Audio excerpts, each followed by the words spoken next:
This is one of the issues that's closest to my heart, and it has been for a long time.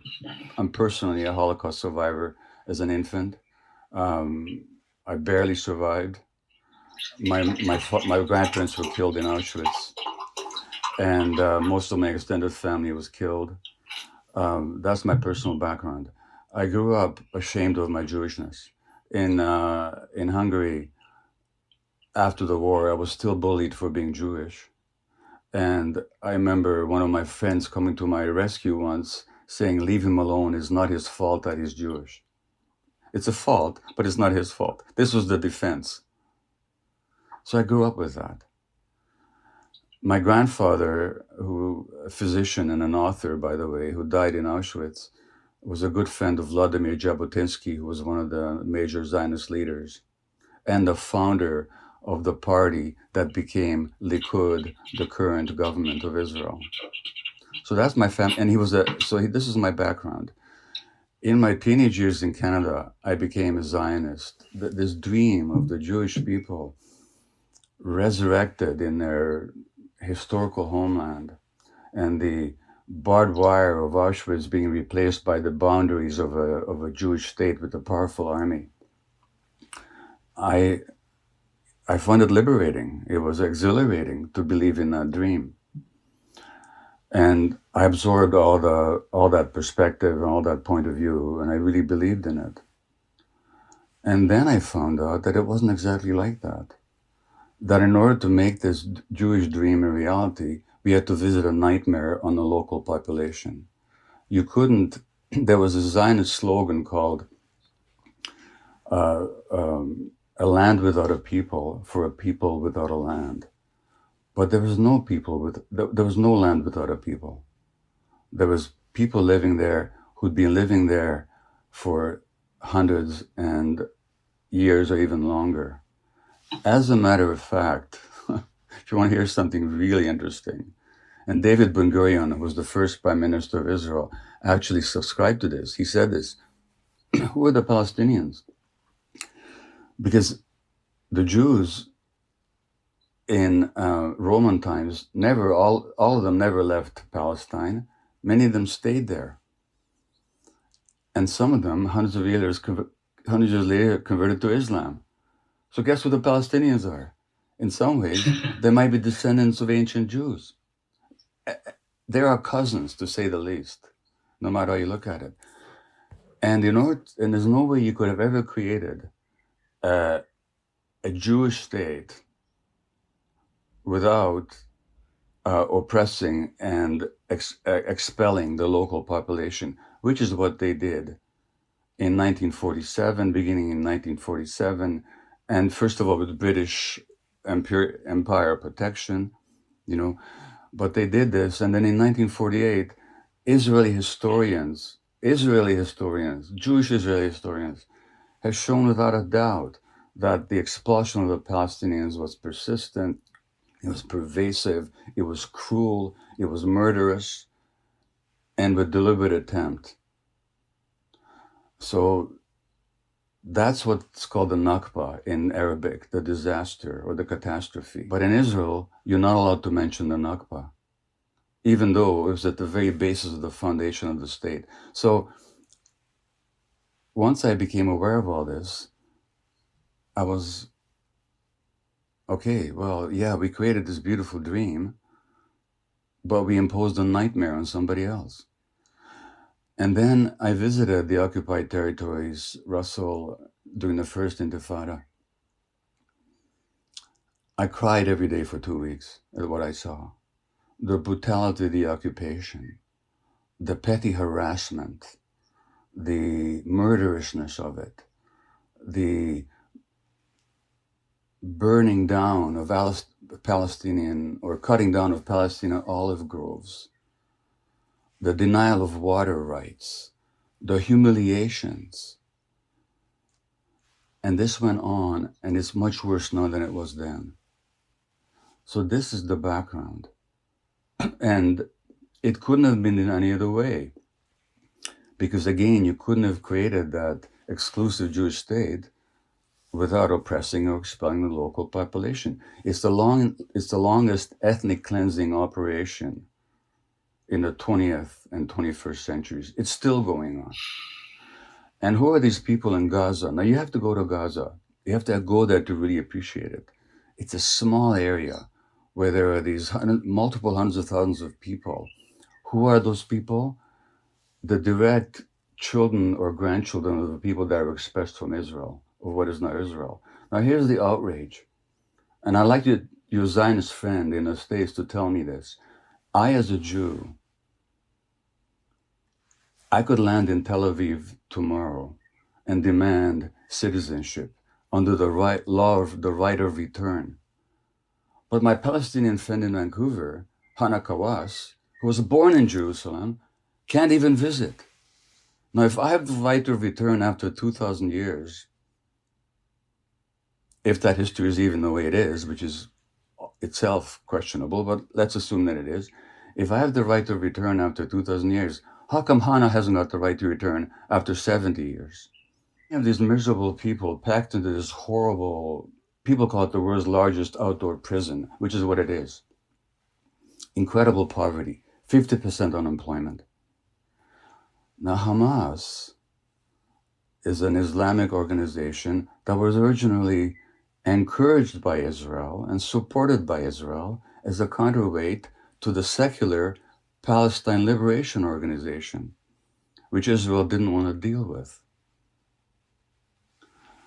And given those conditions, of course people will go for extremist leadership. That's what people do when they're miserable and hopeless and deprived of any possibility whatsoever.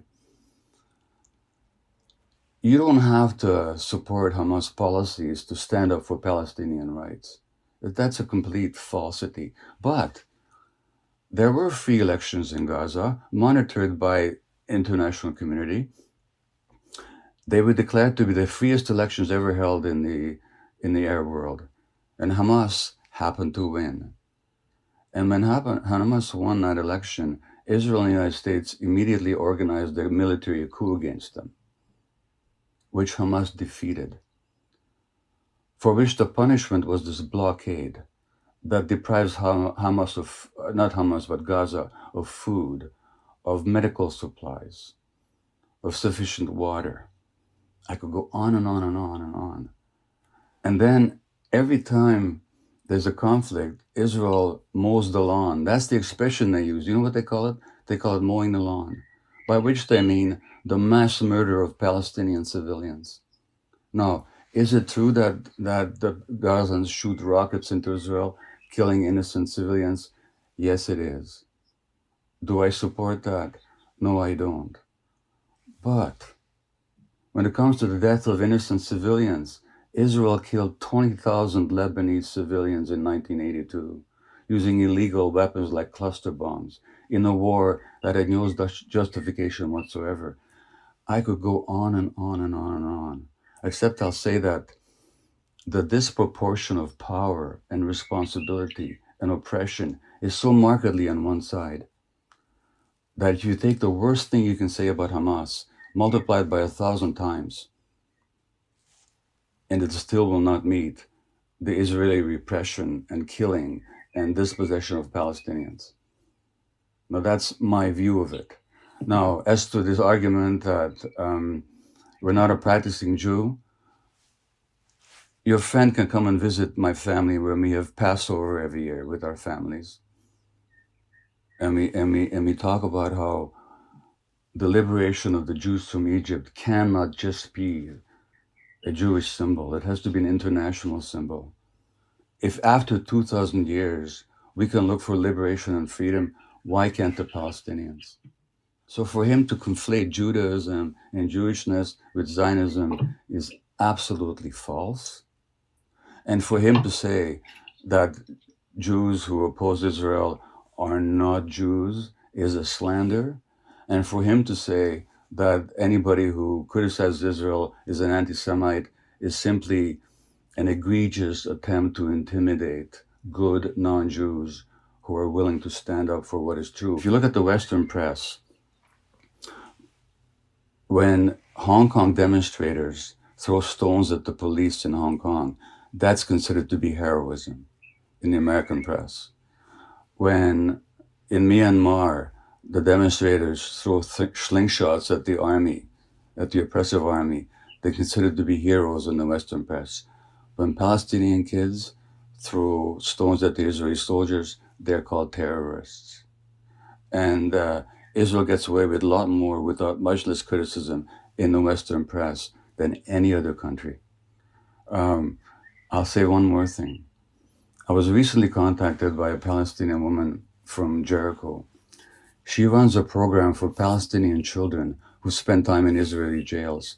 14, 15, 16-year-olds are jailed for months or years. Sometimes they can't see their families for months. And she runs a program for them. You know what she does? She meditates with them. She does Sufi dervish dancing with them, swirling dancing, to bring them out of their stress state. She says, we don't have post-traumatic stress disorder here because the trauma is never post.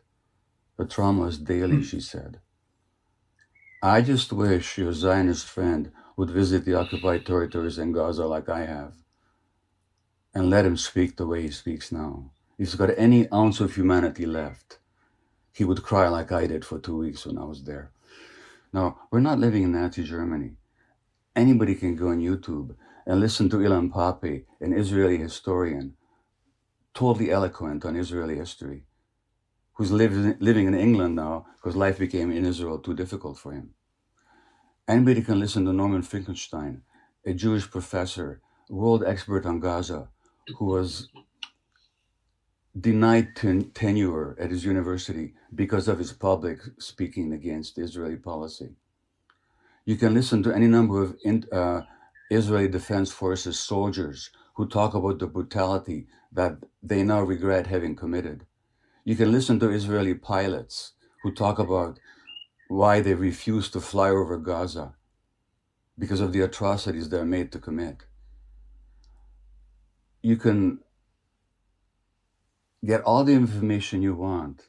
So if anybody these days doesn't know, it's not because the information is not available. It's not what you know, it's what you could know if you wanted to find out. There are no two sides. I mean, it's always a complex question, but in terms of power and control, and it's pretty straightforward. There was a land with the people living there, and other people wanted it. They took it over, and they continue to take it over, and they continue to discriminate against, oppress, and dispossess that other people. That's what happened, and that's what's happening. And I really wish that non-Jews of goodwill would stand up against the calumny and not be intimidated by this charge of anti-Semitism. I really wish that. And you know what? It's not a question of being pro-Palestinian. I'm not pro-Palestinian. I'm pro-truth. And ultimately, I think what's going on right now is going to be a disaster for Israelis in the long term, because this cannot be sustained. It cannot be sustained. And so I think, and there's a lot of good people in Israel who feel exactly the same way that I do. So it's not a question of being pro-Palestinian. It's a question of, are you in favor of justice and liberty and freedom and truth, or are you not?